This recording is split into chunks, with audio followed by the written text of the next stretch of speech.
All right, so like if you hear my take on the nature of evil, right? It's different. It's a paradigm shift. Um, because like I was just playing this RPG game, right? And there's this sword that I got, and it's like this evil. Like that's the name of it. The name of it is like an evil sword, right? And and you see that in stories nowadays. You see oh hey if you have Ned Stark, you know, and Ned Stark is weak because he's a good man, right? And I think the Torah would agree. I mean, the Book of Enoch talks about that. I mean, Book of Enoch talks about two different degrees of good men. You have good men who are loving and brave, but they're idiots, right? And so, but then you have the man who's above, who's also loving and brave, because you can be wise, and wisdom may bond with wisdom, but if you don't have love, then love can't bond with you. So you need that's the core. You need love and bravery, right? Just like the lower level man in this book of everything. Um,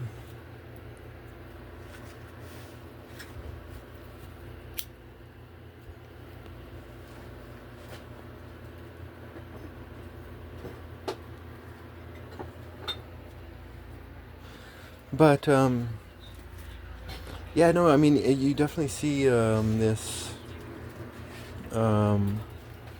idea that okay, since the Ned Stark people are weak, then you have to have evil within you in order to be strong. You have to have both good and evil, right?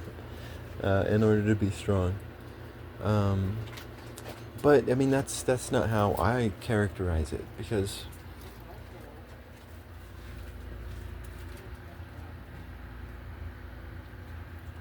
if you look at the man of malice, um, then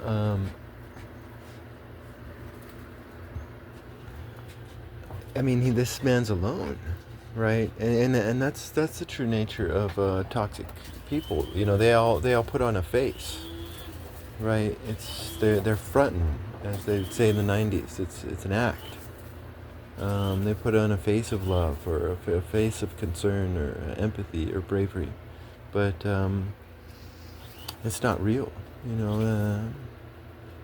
So the man of malice is gonna hide behind justice, or love, or fall, sacrifices love. They'll hide behind all this stuff. But I mean, ultimately, a man of malice is gonna be alone. Like all this stuff is not real, and this is just like psychology, you could say. I mean, it's just reality, you know. The greedy man, is alone. I know this. I'm friends with this guy. He owns a business. Yeah, but he's like so, and he seems to be a good guy, but he's just so susceptible to flattery from toxic people. And if you're gonna have money, then you're gonna be like a parasite, or not a parasite, but you're gonna be a magnet to parasitic people, right? To toxic people, and it's just like shit. Um,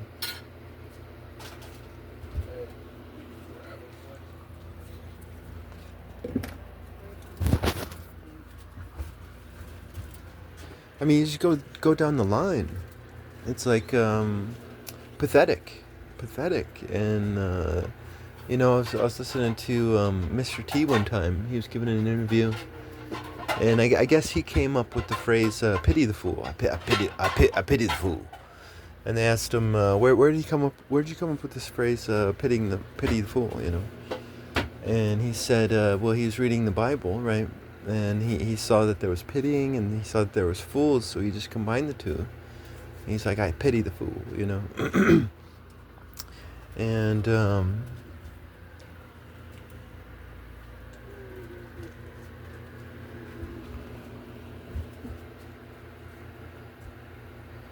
but like everything that I'm saying completely turns the phrase. It turns the phrase.